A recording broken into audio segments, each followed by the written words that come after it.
우리 지난 시간에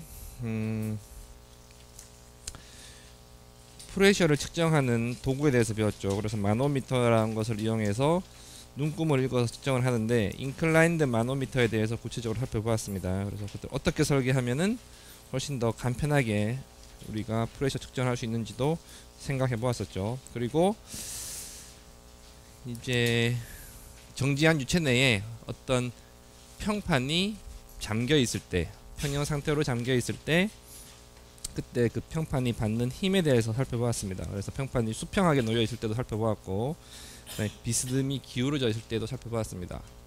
그리고 그 평판에 작용하고 있는 프레셔 폴스가 작용하는 한 점, 즉 앞심에 대해서도 살펴봤는데, 앞심을 구하는 거는 뭐 공식도 나와 있지만 그 공식은 사실 의미가 없고, 그 원리를 생각을 해보면 모멘트 밸런스에 의해서 앞심을 찾아낼 수 있다 했죠. 그래서 어떤 압력이 평판에 이렇게 분포하고 있을 때, 다른 크기로 분포하고 있을 때, 그 다른 크기로 분포하고 있는 압력이 만들어내는 모멘트하고 앞심의 그 모든 힘이 한꺼번에 작용하고 있다라고 가정했을 때 만들어내는 모멘트하고 같다라고 생각하면, 그로부터 우리가 앞심을 구할 수 있다 라고 지난 시간에 배웠습니다. 그래서 오늘은 그거에 이어서 계속 보도록 하죠. 우리 책에서는 지난번 시간에 했던 내용들에 대해서 좌표 축의 원점을 물 표면에 두었는데, 우리는 도심에 두었죠. 그 평판에 도심에 두었습니다. 그래서 그 차이로 인해서 우리 책에서 설명해주는 앞심의 좌표값하고 그 다음에 수업 시간에 한 앞심의 좌표값하고 달라요. 그렇기 때문에 공식은 의미가 없다라고 하는 거예요. 좌표축을 다르게 잡으면 얼마든지 그 익스프레션은 달라질 수 있기 때문에. 그래도 한번 비교 한번 해보도록 하죠.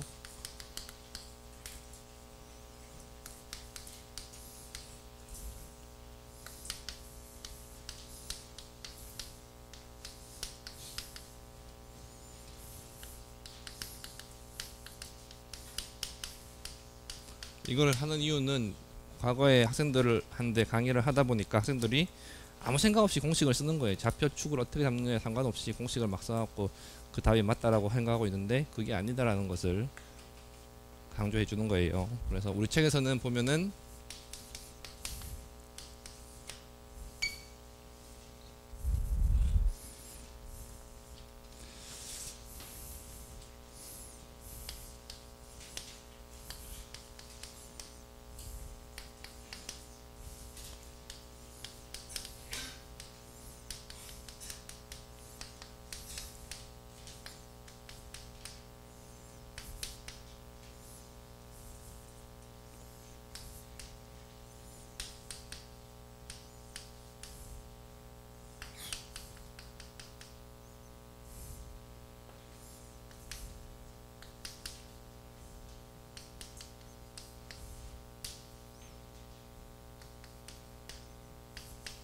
이렇게 되어 있을 겁니다. 그래서 우리 책에서 말했던 내용하고 우리 수업 시간에 푸사일을 써서 말했던 내용 결국 같은 내용이죠. 그래서 결국 앞심의 좌표는 같습니다. 좌표축을 달리 생각해 보면 지적하는 포인트는 같은 포인트인데, 좌표축을 달리 잡았기 때문에 그 익스프레션이 달라진다는 거예요.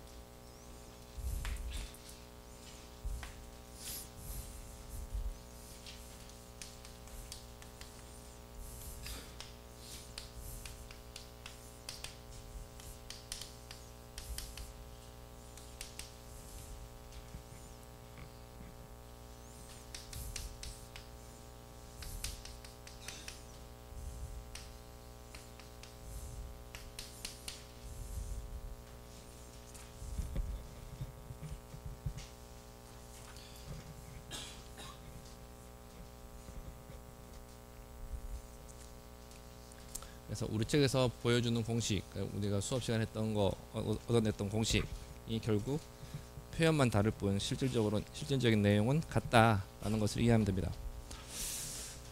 특별한 케이스에 대해서 보도록 하죠.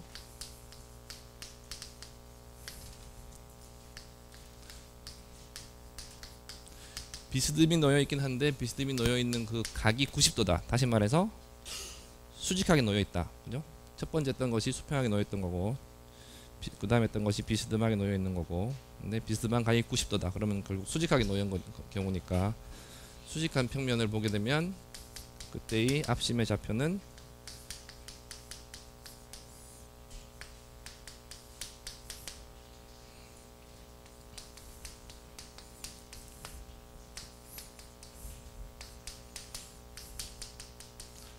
사인 테타에다가 90도를 대입하면 되니까 1이죠.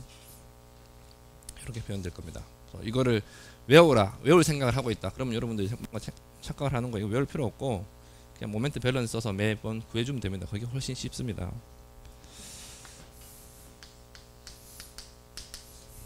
아직도 이런 거 보면은 외워야 된다고 생각하는 사람이 있으면은 고등학교 때 습관에서 못 벗어난 거예요. 그렇게 해갖고는 여러분들이 대학에서 학문을 하는 자세가 갖춰지지 않았다라고 생각하시면 됩니다.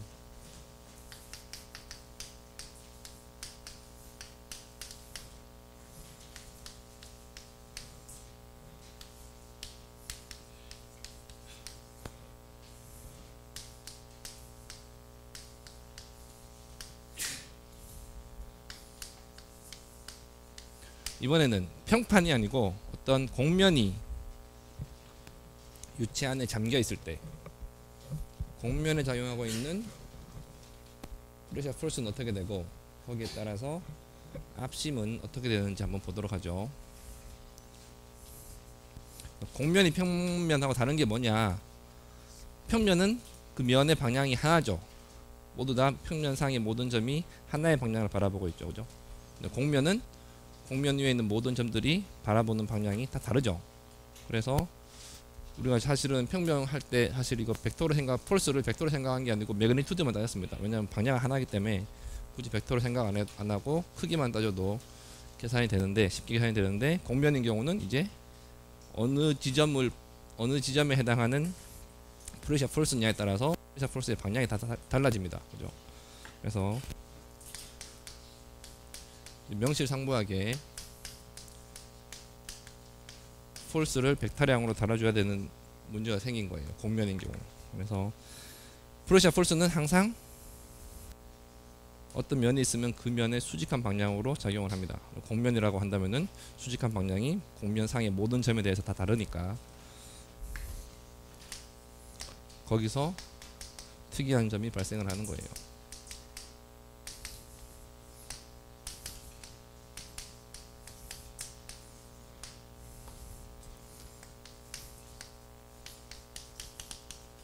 복잡할 것 같지만은 그냥 원래대로 폴스를 벡터로 취급해주면 됩니다.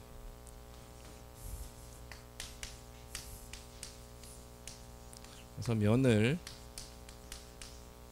크기만 생각하지 말고 그 면에 대한 방향까지 생각해서 면을 벡터로 취급을 해주면 됩니다. 그래서 지난번 말할 때 surface normal 벡터를 쓰면 된다 그랬죠.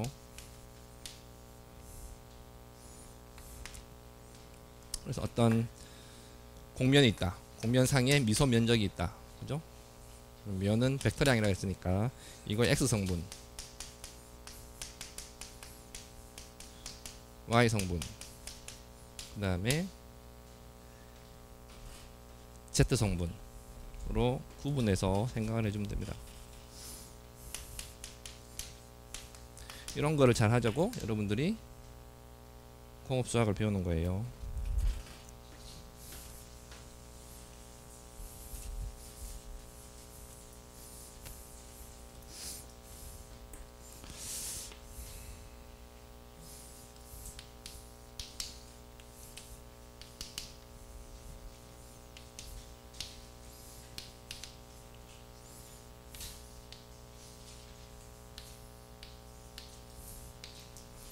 이런 공면이 있다. 좌표축이 이렇게 있다 라고 했을 때 이 공면상에 어느 한 점, 한 미소 면적 DA가 있습니다. 이거에 뭐 노멀한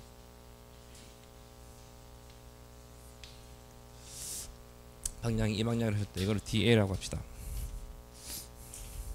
중력 방향은 늘 하듯이 마이너스 g 방향으로 생각을 하고, 그럼 이 곡면상에 한 미소 면적 DA에 작용하고 있는 프레셔 폴스를 한번 생각을 해보도록 하죠.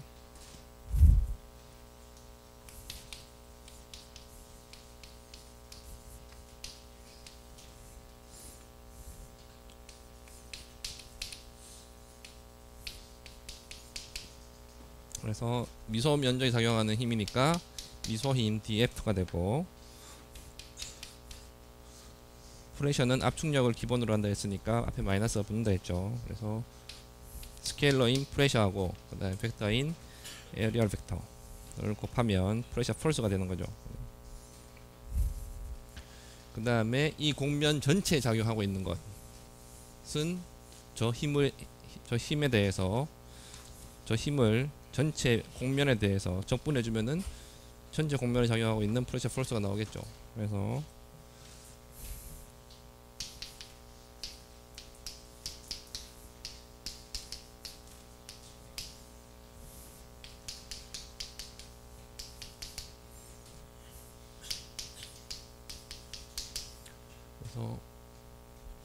면적분을 해주면 됩니다.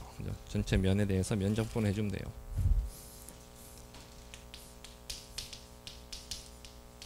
근데 이 force라고 하는 거는 벡터니까 이거에 x 성분이 있을 것이고, 이거에 y 성분도 있을 것이고, 이거에 z 성분도 있겠죠.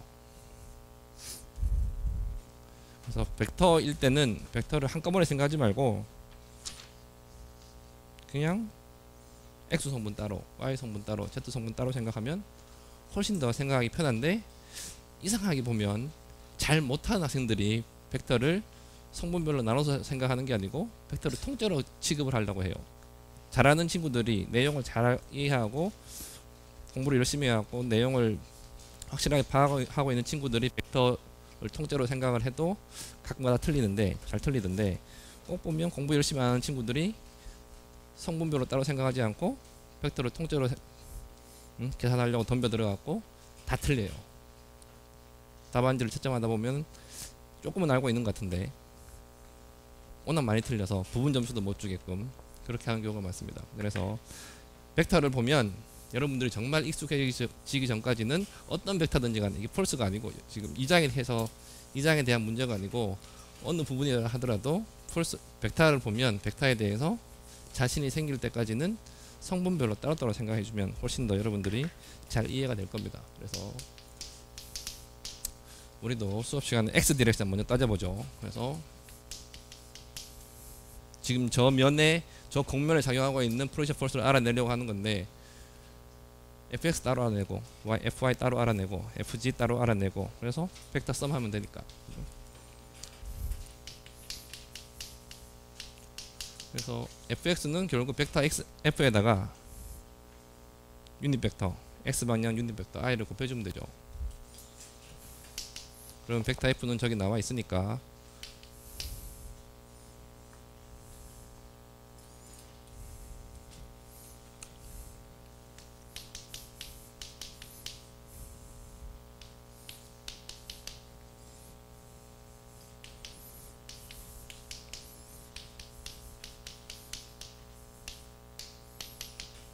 이렇게 적어줄 수 있습니다. 여기서 보면 dA 벡터하고 x방향 유닛 벡터 i하고 곱하면은 이게 말해주는 게 뭐냐 하면은 dA 벡터의 x 성분을 말하는 거죠. 얘가 dax가 되는 겁니다. 결국은 그죠? 얘가 되는 거예요. 같은 방법으로 생각해 보면 f의 y는 결국 해보면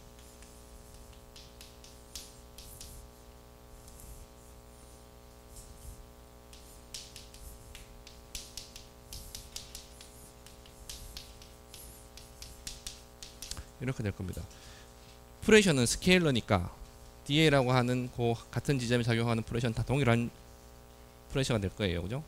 면적만 벡터로 생각해서 DAX하, DAY와 DAG를 구분해서 적분해 주면은 각각의 프레셔 포스의 X 성분, Y 성분, Z 성분이 나온다는 겁니다.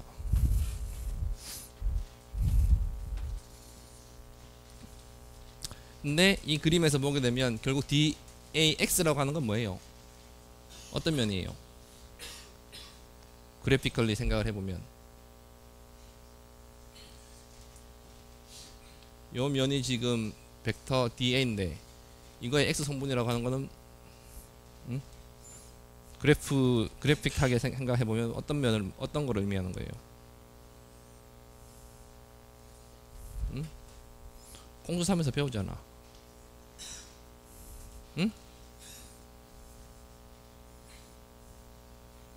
눈이 안 들어와요. DAX가 뭐예요? DA 벡터의 X 성분인데 이 그림에서 어떻게 표현할 수 있어요? 모르면 안 되는데. 응?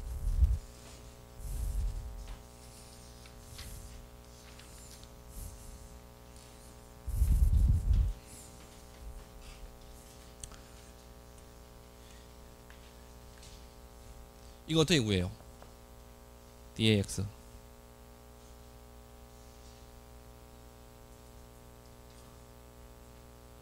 벡터인데 벡터의 X 성분 어떤 벡터의 X 성분 어떻게 구해요? 이렇게 하면 알겠지. 이게 벡터 어떤 벡터 F다, 그죠? 이 벡터의 X 성분 어떻게 구해요? 그림적으로 보면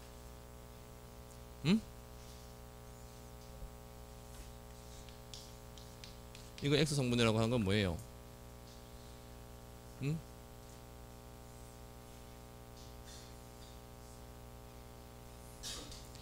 그림으로 설명을 하면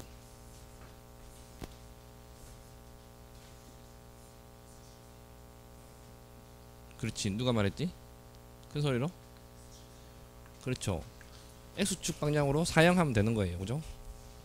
F 벡터를 X축 방향으로 사용하는 것이 요거죠. 요 길이죠. 요게 fx가 되는 거고 요게 fy가 되는 거고 그 다음에 요 높이가 fg가 되는 거죠. 똑같은 거예요. 이거 모르는 사람 없을 텐데 얘도 마찬가지. 요 면을 x축을 따라서 사형을 쭉 해보면 yz 평면에 이렇게 사형이 되겠죠, 그죠? yz 평면 상에. 그 다음에 z축을 따라서 사형을 쭉 해보면 요 평면 상에 사형이 될 겁니다. 그 다음에 y 평면을 따라 사형을 해보면 xg 평면 상에 이렇게 사형이 될 거예요. 요게 dax, dag, 그 다음 얘가 day가 되는 거죠. 그죠? 결국 뭐예요? dax, day, dag라고 하는 거는 더 이상 공면이 아니고 평면이죠. 그죠? 사형을 했으니까 그쪽 면에 대해서. 그래서 이거 보게 되면 dax니까 수직면에 작용하고 있는 프레셔 폴스가 되는 거고 day, fy도 마찬가지. 수직면에 수직면에 작용하고 있는 프레셔 폴스. 얘는 수평면에 작용하고 있는 프레셔 폴스가 되는 거예요.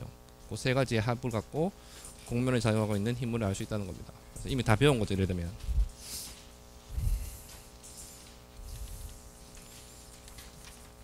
이 세 가지에 대해서는 이미 다 배웠으니까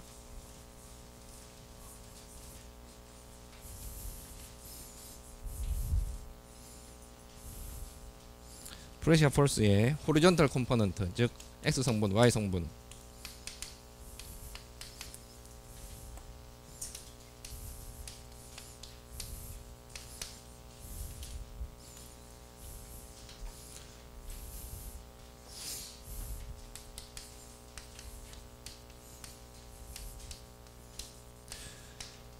공면에 작용하고 있는 프레셔 폴스의 호리존탈 성분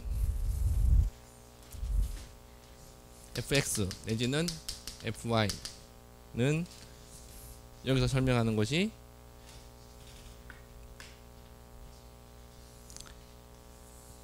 미소면이니까 그 면에 작용하고 있는 dx라고 하는 면에 작용하고 있는 프레셔와 그 미소면 dx를 곱한 값이죠. 수직면에 작용하는 거니까.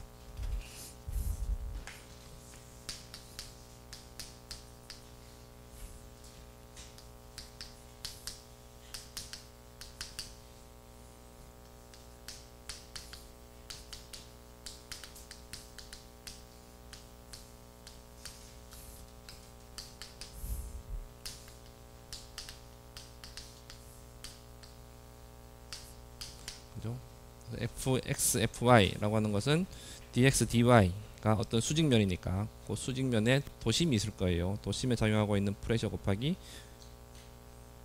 그 사용된 면적을 곱하면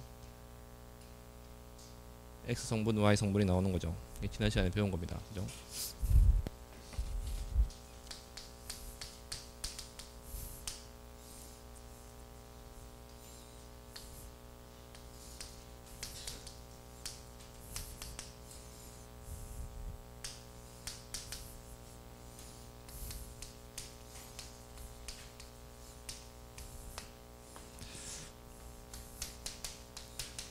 그리고 벌티컬 컴포넌트는 결국 수평면에 작용하고 있는 힘이니까 이것도 지난 시간에 처음에 배운 거죠. 그래서 결국 이 사용된 면적 dg가 떠받치고 있는 dg라기보다도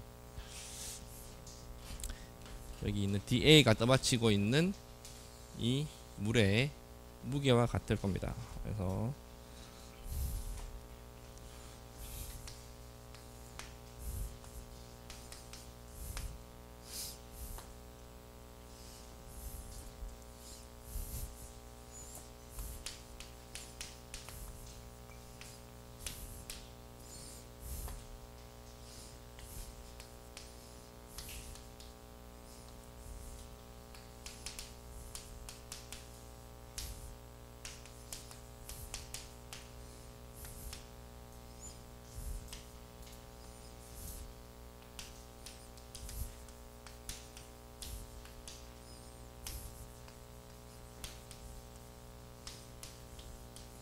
이 공면에 떠받치고 있는 물의 어떤 그 유체의 무게가 될 거예요.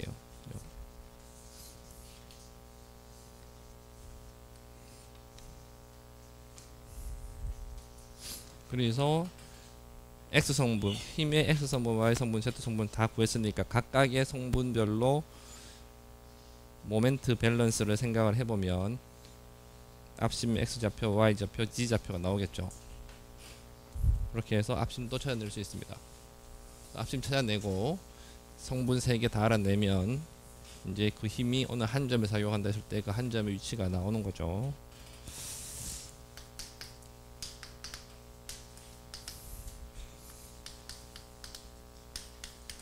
라인 오브 액션, 다른 말로 앞심, 센터 오브 프레셔를 생각을 해보면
지난 시간에 했던 거랑 같은 얘기예요. 그래서 모멘트 평경을 이용해서 fx가 작용하고 있을 때 앞심 구하고 fy가 작용하고 있을 때 앞심 구하고 fg가 작용하고 있을 때 앞심 구하면 각각에 해당하는 앞심 좌표들이 나올 겁니다. 이런 식으로 공면에 대해서도 그 공면에 작용하고 있는 프레셔 폴스를 우리가 다 알아낼 수 있다. 다만 공면이기 때문에 힘의 크기와 방향을 다 고려해 줘야 된다는 것만 차이가 나는 거죠. 지난번에 평면 할 때는 힘의 크기만 생각했던 거고 하나의 방향이니까. 질문 있어요?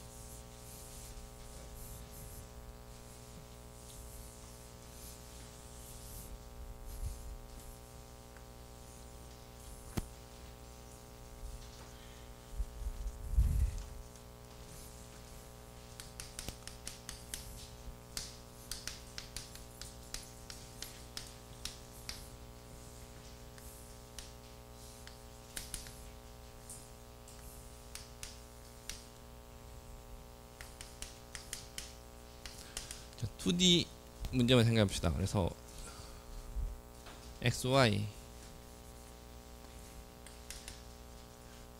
마이너스 Y 방향으로 중력이 작용하고 있고, 저런 식의 공면이 있을 때, 물속에 공면이 있을 때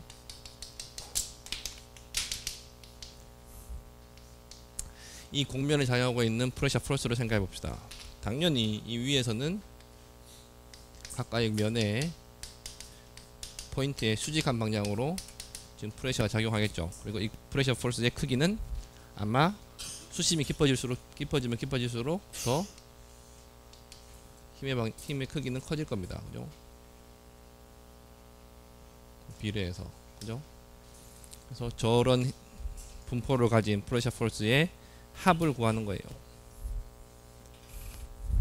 어떻게 구하느냐? 공면이니까 이거를 무턱대고 구할 게 아니고, 내가 말했듯이 X 성분, Y 성분 구분하면 됩니다. 그죠?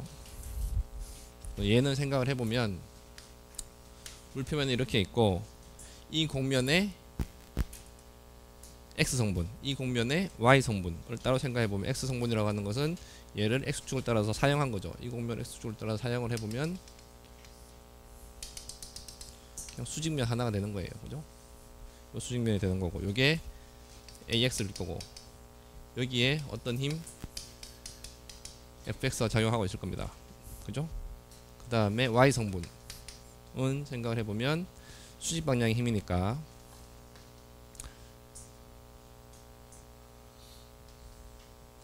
그 수직 방향의 힘을 생각을 해보면, 위에서는 여기 이 포인트 여기 보세요. 여기에서는 제일 작은 힘이고, 밑에 내려가면 내려갈수록 큰 힘이 작용하겠죠. 수심이 깊으니까 이쪽은. 그죠?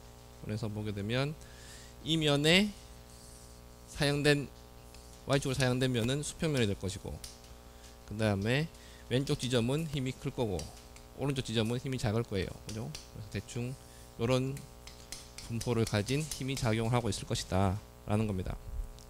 그래서 요게 FY가 될 거예요. 얘는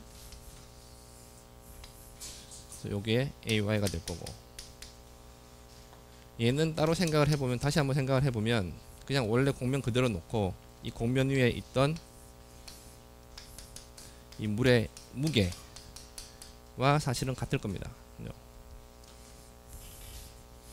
우리 수평하게 놓인 면 평판에 작용하고 있는 힘을 생각해 봤을 때, 그 면이 받는 물의 무게가 압력과 같다 그랬으니까, 결국은 저 공면이 떠받치고 있는 물의 무게와 FY는 사실 같을 거예요. 계산해 보면. 그리고 이 라인도 이 공면의 라인하고 결국 공면의 라인 뒤집어 놓은 거하고 똑같은 라인이 될 거예요. 함수적으로는. 그래서 요 면의 요 부피를 우리가 V라고 하면, 저 부피에 해당하는 물의 무게가 FY가 될 거예요. 그래서 이렇게 생각을 하고 따로따로 한번 살펴보도록 하죠. 그래서 FY라고 하는 것은 이 물의 무게가 어느 한 지점에 작용하고 있으면은 그 한 지점이 바로 앞심이 되는 거죠. 그죠? 그래서 FX는 수평면에 작용하고 있는, 수직면에 작용하고 있는 프레셔 포스입니다. 수직면의 크기는 AX고, 이 AX면에 해당하는 도심이 있겠죠. 이 수직면에 도심이 있을 거예요. 도심에 작용하고 있는 프레셔 포스를 구하기, 이 수직면에 작용하고 있는 프레셔를 알아내면 되니까, 그죠? 그걸 PCG라고 하면 이렇게 되는 거죠. 지난 시간에 이렇게 된다고 배웠으니까. PCG는 결국 도심에 작용하고 있는 프레셔고, 그럼 결국 이 문제는 AX의 도심을 알아내는 문제가 되는 거예요. 왜냐하면 도심만 알아내면 프레셔는 밀도 곱하기 중력 가속도 곱하기 도심까지의 수심이 되는 거니까.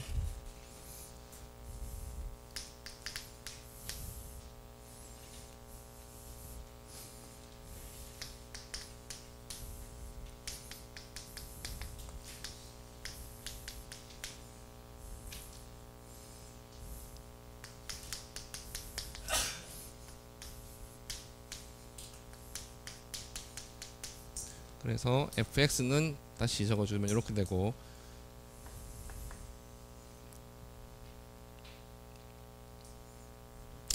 그 다음에 수직면에 ax에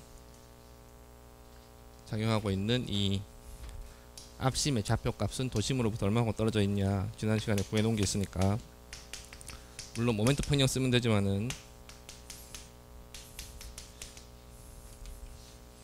이번에는 공식을 씁니다. 그래서 이렇게 구하면 되죠.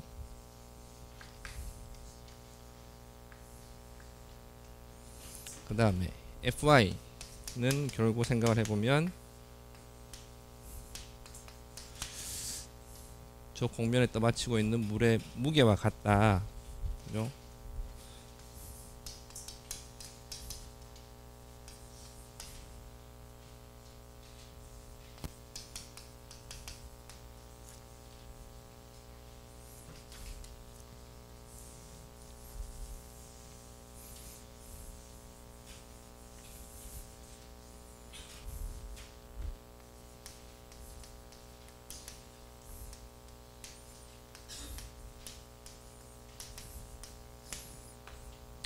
그랬을 때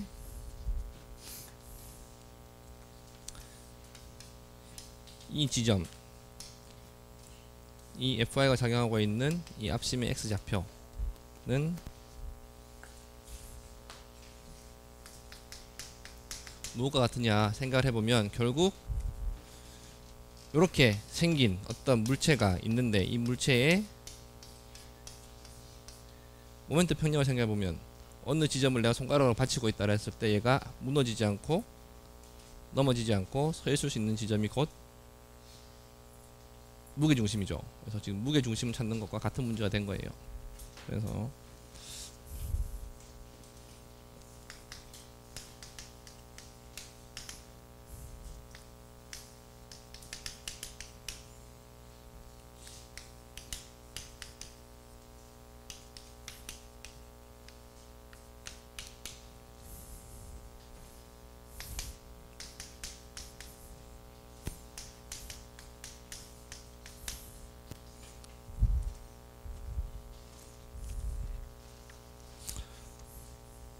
이렇게 구해줄 수 있습니다. 모멘트 평형을 쓰면 이렇게 나오겠죠.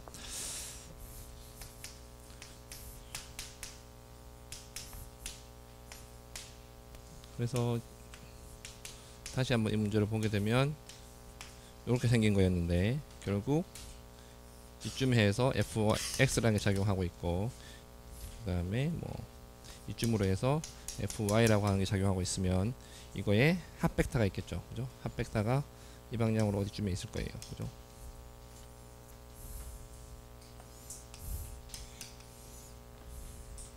그래서 이게 false f가 되는 겁니다.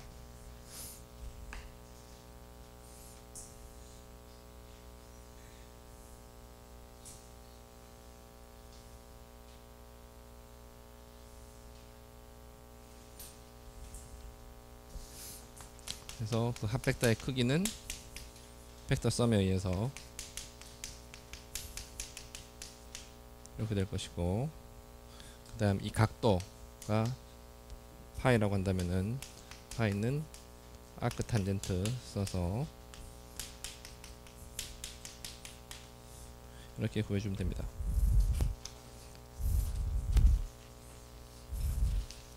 질문 있어요?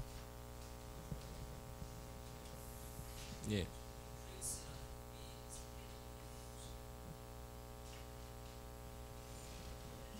본인은 뭐라고 생각해요? fx가 생기지 말아야 된다 생각하는 거예요? 없어야 된다 생각하는 거예요?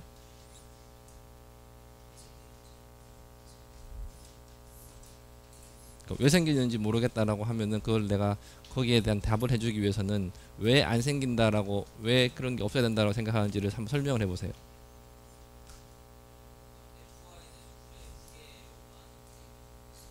예.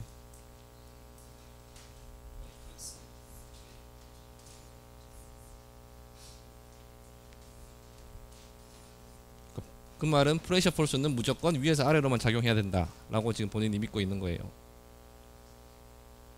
수직 방향으로만 작용해야 된다. 그럴 것 같아요? 응? 바가지에다가 물을 받아놨어요. 그죠? 근데 여기다 구멍을 뚫어놨어. 그죠? 근데 구멍을 뚫어놨는데 요 구멍으로 물이 새지 않기 위해서 손가락으로 이렇게 받치고 있으면 내가 밑에서 위로만 힘을 주면은 물이 안 셀 것 같아요? 내가 실제로는 밑에서 위로 힘을 주는 거라고 생각했지만은 실제로 내가 손가락에 힘을 주는 방향은 어느 방향이에요? 어느 방향이 될 것 같아요? 뭐의 수직 방향? 이 곡면의 수직 방향이 이 방향이 되겠죠. 이거에 X 성분이 있고 Y 성분이 있죠. 그죠? 같은 이유인 거예요. 프레셔 폴스는 이 면에 지금 수직하게 이렇게 작용하고 있는 거잖아. 이건 다 이해했겠지. 응? 이 프레셔, 이게 지금 노랗게 표현한 게 프레셔 폴스인데 이거에 X 성분이 있고 Y 성분이 있죠. 이거의 X 성분의 합이 fx가 되는 거잖아요. 이해돼요? 그러니까 지금 뭔가를 착각하고 있는 거예요. 프레셔 폴스는 수직으로만 작용해야 된다. 응? 아니죠. 면이 수평하게 놓여 있을 때는 수직으로만, 면이 수평하게 놓여 있으니까 그거의 수직한 방향이 수직면이니까 수직한 방향으로만 프레셔 폴스가 작용하겠지만은 곡면인 경우는 아니라는 거예요. 또 다른 문제, 예를 들어서 내가 수문을 이렇게 만들었는데 물을 이렇게 가둬놨다. 응?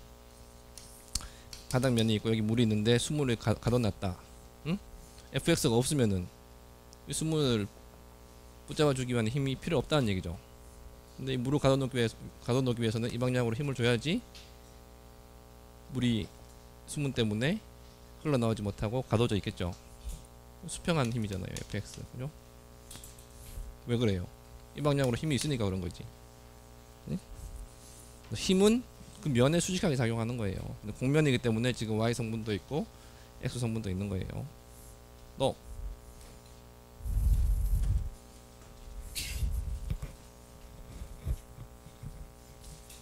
예.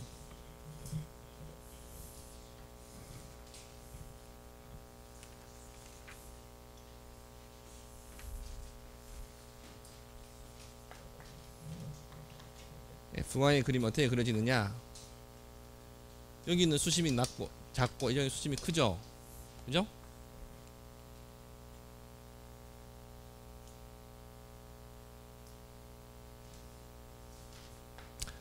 그렇기 때문에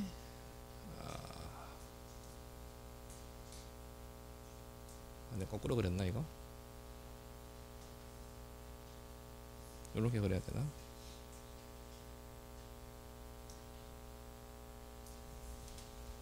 그 질문 잘했다. 나 생각을 안 해봤는데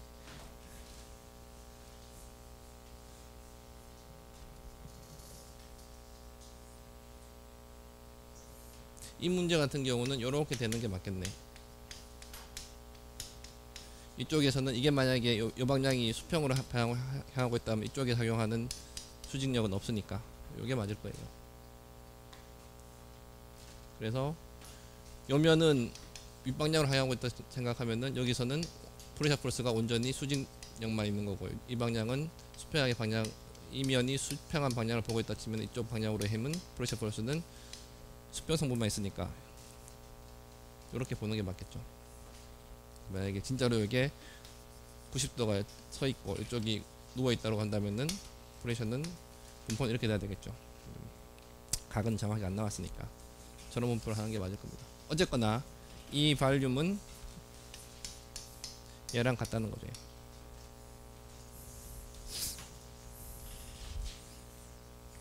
예.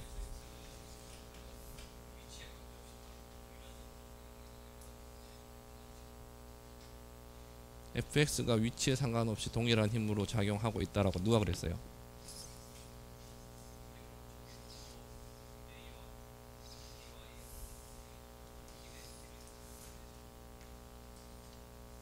저기가 어딘데?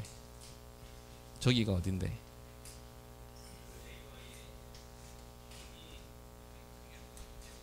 예. 예. 여기도 당연히 다르겠죠. 수심이 깊어짐에 따라서 힘이 이렇게 되겠죠. 그죠? 이건 분포를 그린 거고 이 분포의 합이 앞심에 작용하고 있다라고 지금 보는 거잖아요. fx라고 하는 거는.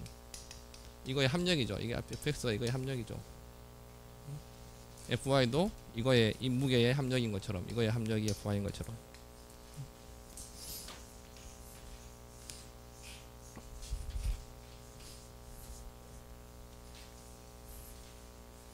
또 그래서 생각을 해보면 이 수직면에 작용하고 있는 호리존탈 포스 fx는 위쪽은 작을 것이고 아래쪽은 클 겁니다. 그죠? 요런 힘의 분포를 갖고 있으니까 이거의 앞심은, 이거의 도심은, AX의 도심은 한가운데 있죠. 이게 그냥 직사각형을 생각하면 되니까 한가운데 있는데, 그 한가운데 점보다 도심보다는 아랫면에 앞심이 위치할 거예요. 그래서 여기도 아까 여기도 얘가 도심을 중심으로 해서 아랫방향으로 라는 걸 표시해 주기 위해서 마이너스가 되는 거고, 아랫방향으로 요만큼의 위치에 존재할 것이다 라고 나온 거죠.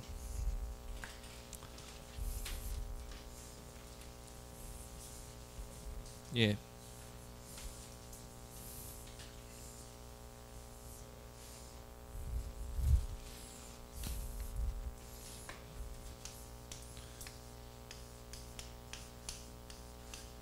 지금 이거의 무게 중심이 어디 있을 것 같아요? 여기 가운데 선을 중심으로 해서 왼쪽에 있을 것 같아요? 오른쪽에 있을 것 같아요?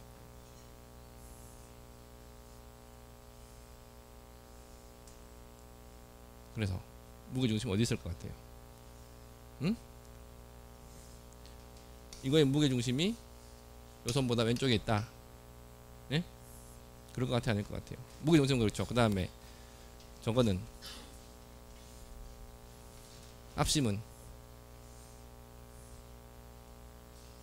직접 구해보세요.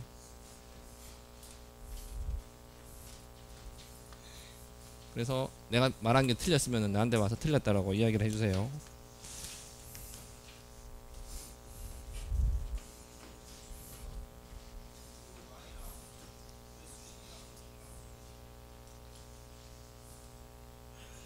왜 상관이 없어요?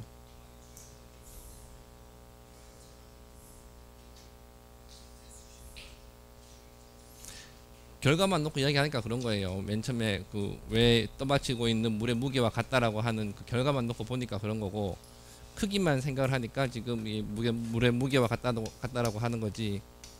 그죠? 이렇게 하면 헷갈리니까. 무게는 FY와 같다고 그랬잖아요. 근데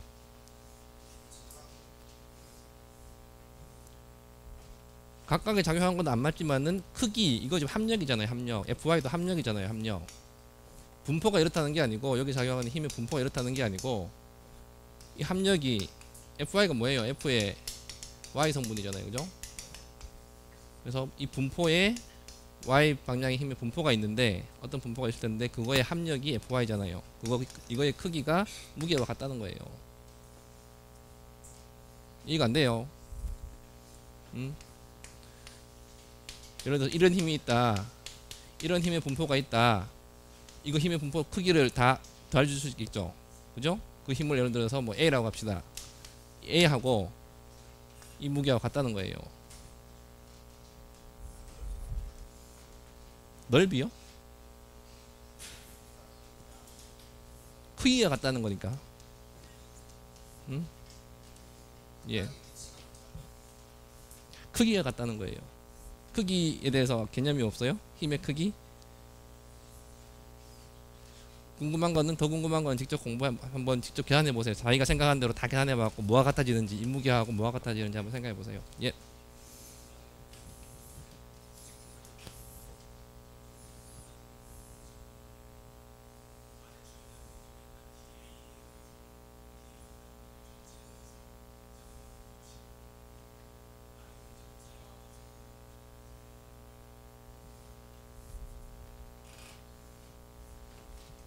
무슨 그래프를 말하는 거지?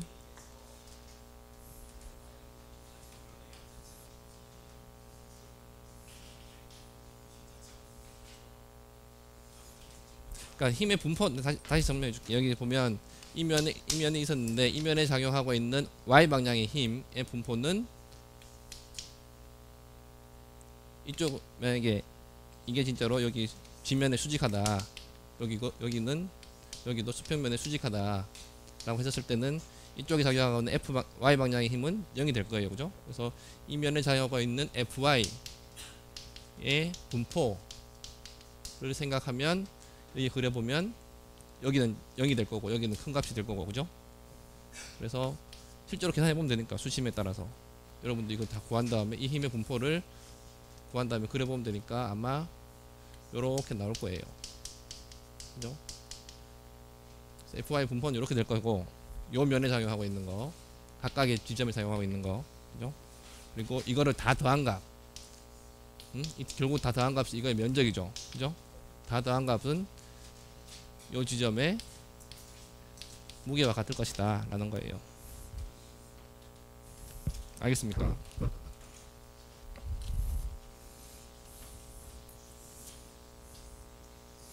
나한테 자꾸 물어보지 말고, 이 부분은 나한테 자꾸 물어보지 말고, 여러분들 지금 다 궁금하면은 이따가 수업 끝나고 가서 각각의 지점 좌표값 다 주고 좌표에 따라서 힘이 어떻게 되는지 다 플랫 해볼 수 있어요. 직접 해보세요. 그게 여러분들한테 훨씬 더 도움이 될 거예요. 나는 그거 안 해봐도 이 값의 크기가 어떻게 된다는지 이미 알고 있으니까 안 해보는 거고, 여러분들 해보는 게 도움이 될 거라는 거예요.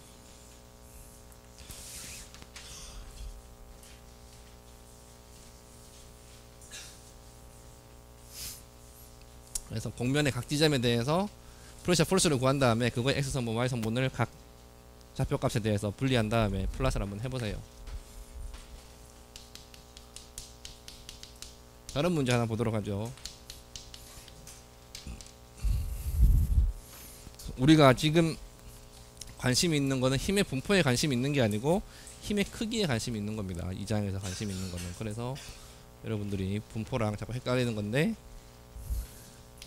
이번 문제도 마찬가지예요. 어떤 수문이 있는데 그 수문이 이렇게 곡면으로 되어 있습니다.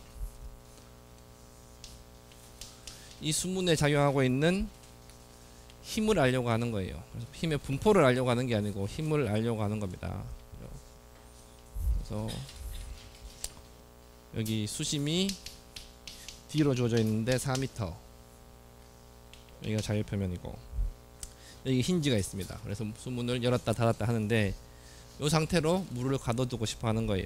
그래서 여기 힘을 주기를 여기에다가 어떤 수직한 힘을 줘서 이 물을 가둬두려고 하는데, 이까지 거리가 5m.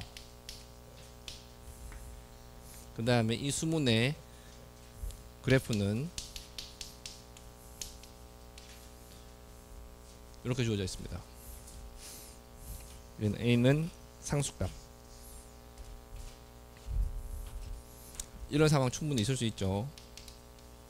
그죠? 그래서 내가 얼마의 힘으로 이 수문을 눌러줘야지 4m 물에 4m 수심의 물을 가둬둘 수 있느냐.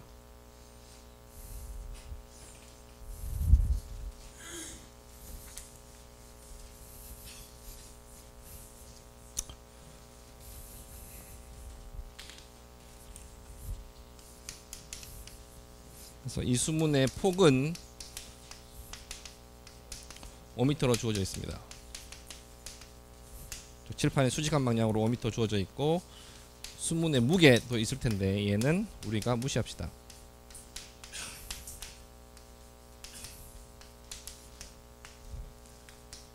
수문의 좌표는 다시 적어주면 이렇게 되고, A는 4m로 주어져 있습니다. 프리바디 다이아그램을 그려보게 되면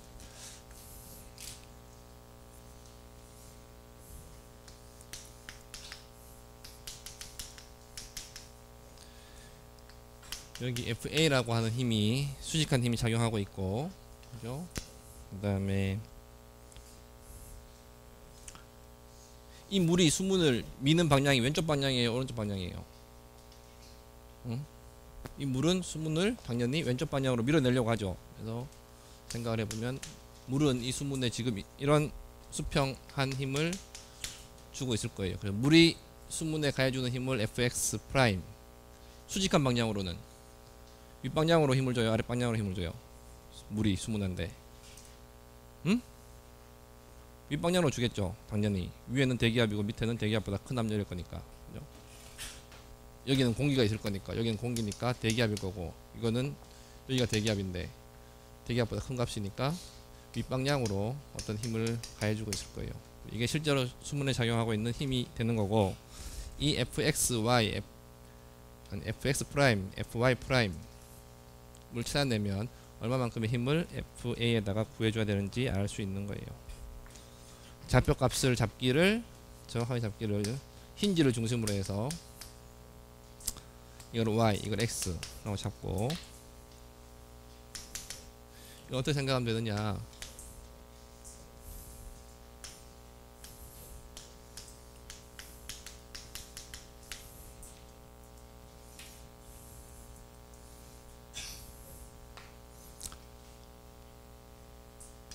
이 수문의 양쪽에 다 똑같은 높이로 물이 차 있다 라는 상황을 가정을 하고 그 다음에 여기 이 상황에서 왼쪽에만 물이 이렇게 있다, 오른쪽에 물이 없다 라는 거를 상황을 빼주게 되면, 그죠? 물이 여기 다 차 있는 경우하고 물이 수문의 왼쪽에 올라타 있는 경우의 차이를 구해주면은 실제 문제랑 똑같은 문제가 됩니다. 실제 문제처럼 계산하면 되는데 이게 좀 전에 했던 거랑 비슷하니까 이렇게 가는 거예요.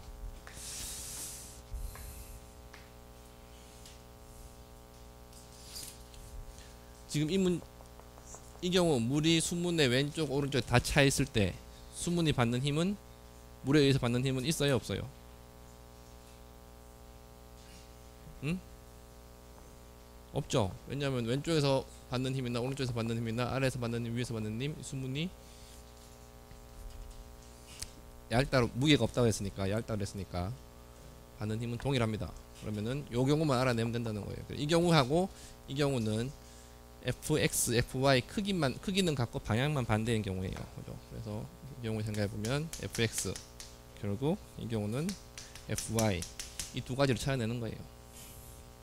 그래서 f 프라임하고 f는 크기는 같고 방향만 반대인 겁니다. 그래서 이때의 거리 기준점으로부터의 거리가 xcp가 될 것이고 기준점으로의 거리가 이게 fycp가 되겠죠.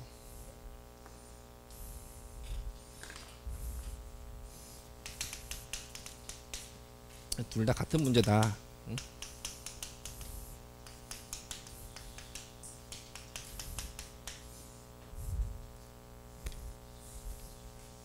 좀 전에 한 거랑 다르지 않습니다.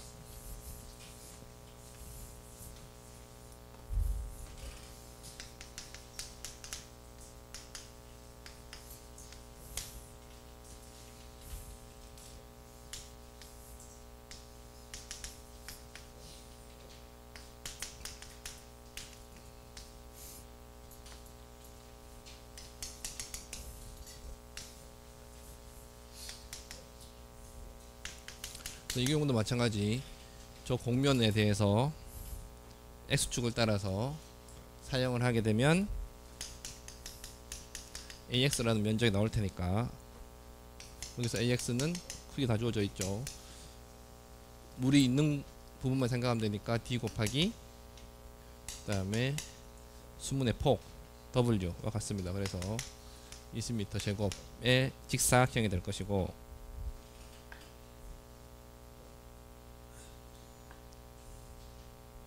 따라서 fx는 밀도 곱하기 중력과 속도 곱하기 물의 밀도죠.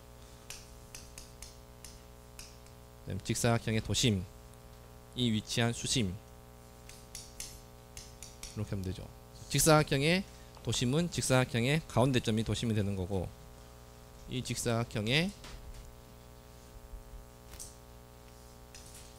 그리고 이 부분에 직사각형의 도심은 수심의 한가운데 있을 거니까 전체 수심의 한가운데 있을 거니까 저게 4m로 조졌으니까 이건 2m 지점이 되는 거죠. 2m 지점에 프레셔하고 수직하게 서 있는 직사각형의 면적하고 곱을 가지고 fx를 알아낼 수 있다는 거예요. 그래서 계산해 보면 약 392 킬로뉴턴 정도 나옵니다. 얘는 fx 프라임과 크기는 같고 방향은 반대다. 그리고 ycg는 도심은 좌표 축에 의하면은 원점으로부터 2m 위에 있는데 그 지점의 수심은 물의 깊이 d-ycg니까 또한 2m가 되죠.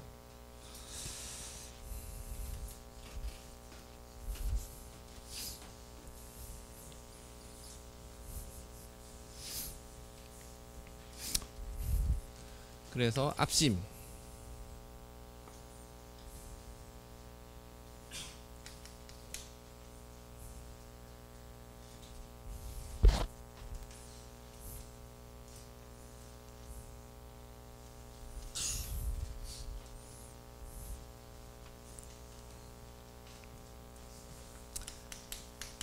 여기 스타는 좌표축이 도심에 있을 때의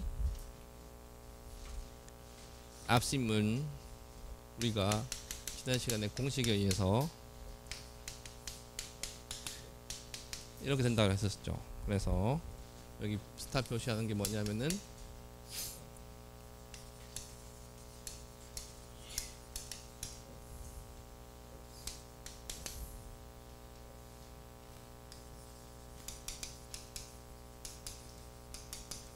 AX의 센트로이드에 있을 때 앞심 구하는 공식이 저렇게 됩니다. 지금 우리 좌표는 원점이 힌지에 있는 거고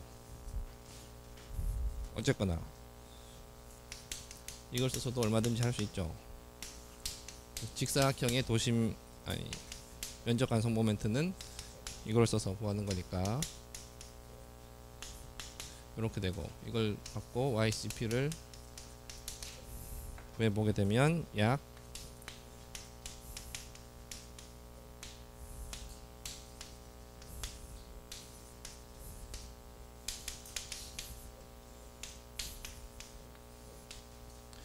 도심 아래 0.668m에 위치하고 있습니다. 그죠?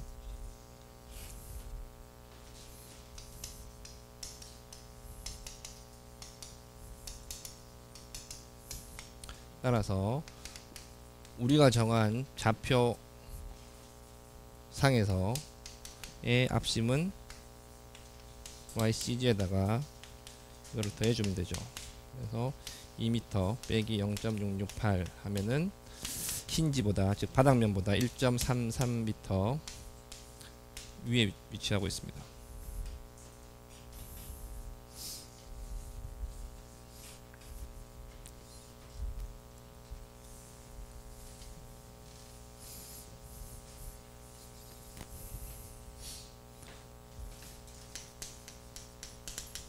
vertical force는 저 곡면에다 맞추고 있는 물의 무게와 같다 그랬으니까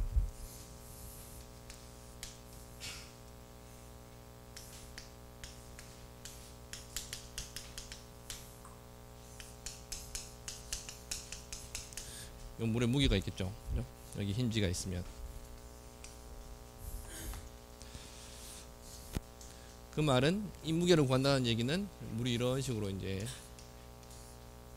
여기 이렇게 물이 위치하고 있을 텐데 저 무게를 구한다는 얘기는 저 부피를 구하는 것과 같은 문제죠. 그죠?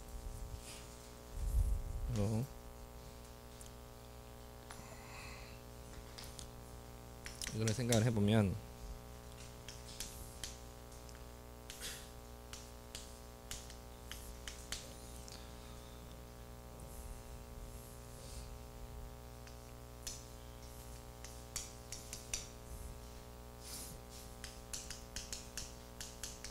수심은 x의 함수입니다. 그죠? x 좌표값이 달라지면 수심이 달라져요. 그 다음에 요거의 좌표값은 이 라인의 함수값은 이렇게 주어져 있습니다. 여기가 x0인 지점이고 그래서 요 미소 면적 아니면 요 미소 부피를 x0부터 요 지점까지 적분하는 거죠. 그래서 이 지점까지 적분하는 건데 이 지점의 좌표값이 이렇게 된다는 거예요. y가 d인 지점이 x 좌표 값이 끝이니까 여기가 x0 여기가 x 이퀄 a분의 d 제곱. 그래서 요 미소 부피를 x0부터 요까지 적분하는 거예요.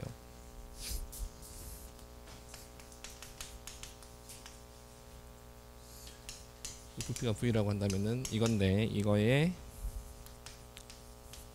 산수죠. 이전부터 0부터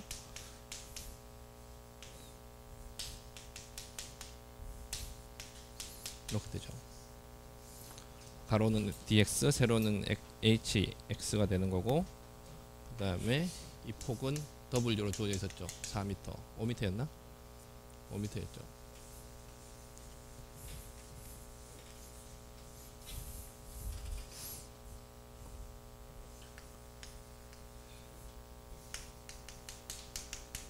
그래서 hx는 y는 지금 수문의 좌표니까 x 함수를 표현해주면 이렇게 됩니다. 그래서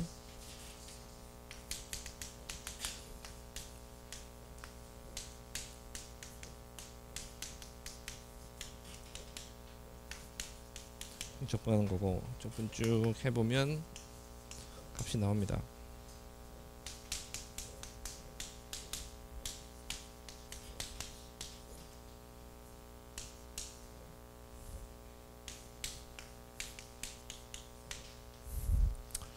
숫자 다 대입해서 계산해 보면 약 261 킬로 뉴턴 정도 나옵니다.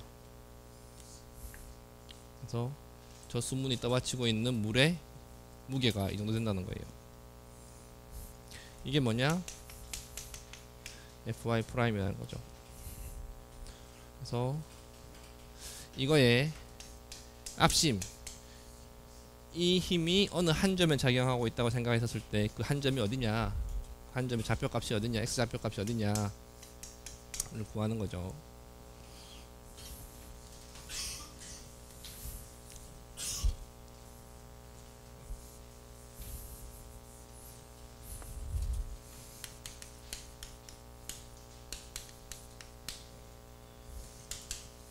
이번에는 공식 쓰지 말고 모멘트 밸런스 씁시다.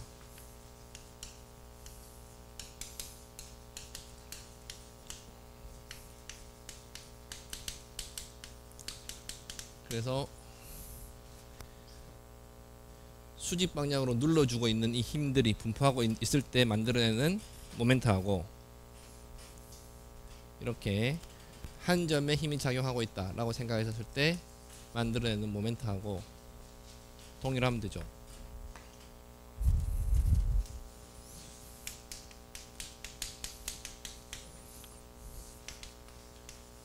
힘이 분포하고 있다는 얘기는 각각의 지점별로 y 방향의 힘을 다 구해줘야 됩니다. 그럼 뭐 각각의 지점별로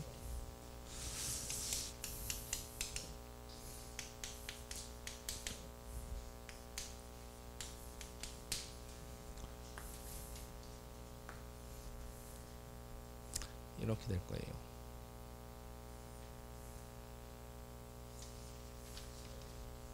결국 무게와 같은 거니까. 이거 적분해서 구해보면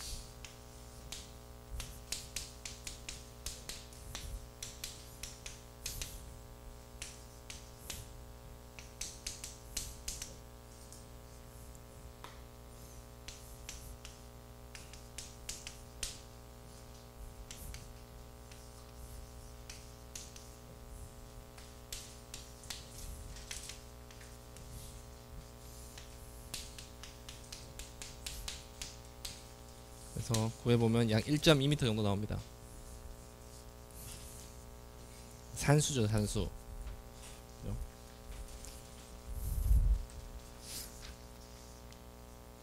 그래서 물의 무게가 한 점에 작용하고 있다라고 가정을 했을 때 그 한 점이 힌지에서부터 X축 방향으로 1.2m 떨어진 지점에 작용하고 있다 라는 거예요. 이 거리가 1.2m.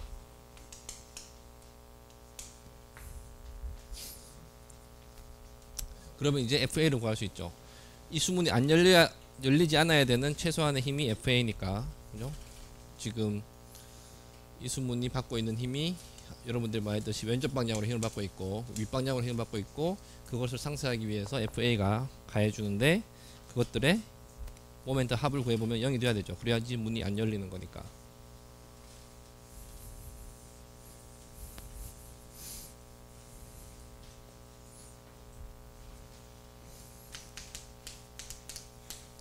그래서 결국은 구하고자 하는 게 내가 얼마의 힘으로 눌러줘야 되느냐 하는 건데, 이걸 알아내기 위해서는 역시 모멘트를 생각하면 됩니다. 힌지에서의 모멘트 값이 0이 돼야 되니까 반시계 방향을 플러스로 생각해서 모멘트가 힌지에 대해서 0이 되는 경우에는 FA라는 힘을 L만큼 떨어진 지점에서 가해주니까 토르크는 이렇게, 모멘트는 이렇게 되는 거고, 아까 전에 FY는 윗방향으로, FY 프라임은 윗방향이라고 그랬죠 여러분들이. 그 다음에 FX 프라임도 왼쪽 방향이니까 다 반시계 방향으로 모멘트가 가해지는 거예요. 그래서 플러스 처리됩니다. 이렇게 하면 나오죠. 이거 다 구인한 것이니까 FA는 167 킬로뉴턴, 최소한 167 킬로뉴턴을 가해줘야지 전물이 수문 안에 가둬질 겁니다.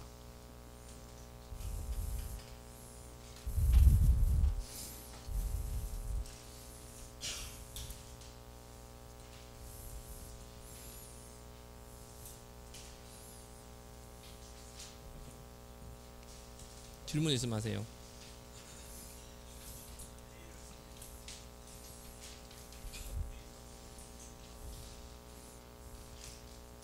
그렇죠. 이 수문의 형상을 설명하는 것들. 또 그래서 2장에서의 내용은 첫 시간에 배운 게 전부예요. 그걸 다 공업수학 시간에 배운 거 하고 이런 거 다 결합해 갖고, 그 다음에 이건 다 대부분 정력학에서 하는 거죠. 그죠? 정력학에서 많이 하는 겁니다. 질문 있으면 하세요.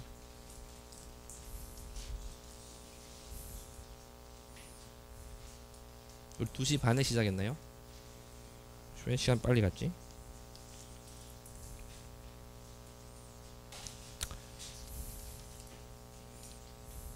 질문 없어요?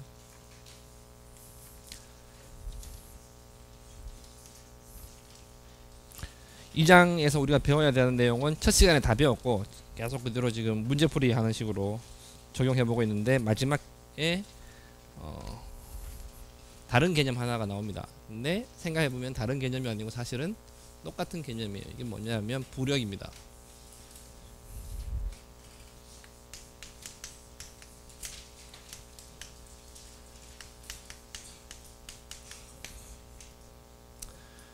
부력은 여러분들 달리 생각할 게 아니고 우리 책에서 따로 이렇게 빼놔서 설명을 하는데, 워낙 부력이란 것이 우리 실생활에서 쉽게 느낄 수 있는 부분이기 때문에 따로 빼놓은 건데, 실제는 그냥 하이드로스태틱 포스예요. 그죠? 부력이 뭐냐 생각해보면 결국은 어떤 물체가 유체 안에 잠겨 있을 때, 그죠? 그 유체가 그 물체를 떠받치는 힘인데, 그 떠받치는 힘이 왜 생기느냐? 공을 물속에 집어넣으면 안 들어가려고 하죠. 위에 튀어 오르려고 하죠. 그게 바로 부력인데, 그 부력이 왜 생기느냐 생각해보면 프레셔 폴스 때문에 그렇다는 거예요. 물속의 프레셔 폴스 때문에. 왜 물속에서 프레셔 폴스가 있느냐? 공이 있는데 공의 아랫면에 작용하고 있는 프레셔 폴스하고 윗면에 작용하고 있는 프레셔 폴스하고 다르죠. 물속에 집어넣으면 공의 높이만큼 아래쪽에는 프레셔가 클 거고 위쪽에는 프레셔가 작을 거예요. 그죠? 그러니까 밑에서 위로 올려 떠받치는 힘하고 위에서 밑으로 누르는 힘하고 서로 밸런스가 안 맞으니까 위쪽으로 힘을 받는 거예요. 그게 바로 부력입니다. 그래서 별게 아니고 그냥 지금까지 우리가 했던 거하고 똑같은데 프레셔 차이, 어떤 물체가 물속에 잠겨 있을 때, 유체 속에 잠겨 있을 때 그 물체의 아래쪽에 작용하고 있는 프레셔 폴스하고 위쪽에 작용하고 있는 프레셔 폴스의 차이에 의해서 결과적으로 생겨나는 힘을 우리가 부력이라고 부른다. 그렇게 생각하시면 됩니다.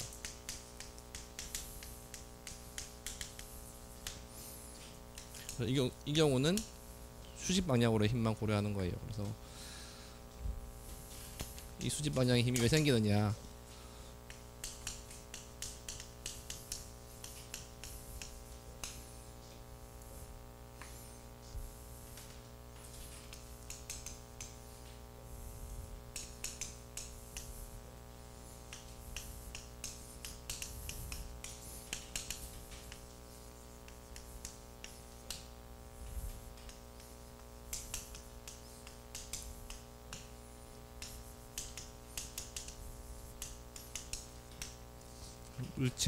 물체가 물속에 잠겨 있거나 물 위에 떠 있거나 상관없이 어떤 경우라고 하더라도 그 물체의 위쪽 부분, 아래쪽 부분 작용하고 있는 프레셔 폴스가 달라서 생겨나는 힘이 부력입니다.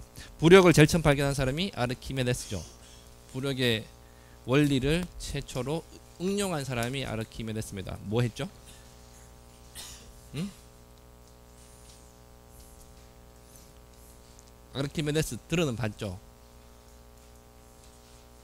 그쵸. 임금님이 왕관이 순금으로 만들어졌는지 아니면은 가짜로 만들어졌는지 왕관을 분해하지 말고 예쁘니까 알아보라 해갖고 아르키메데스가 고민하다가 목욕탕에서 자기 몸무게가 가벼워지는 걸 느끼면서 그래 이거다 그러고 찾아낸 거죠. 그때 했던 말이 유레카라는 말이고 알았다는 뜻이죠. 그래서 바로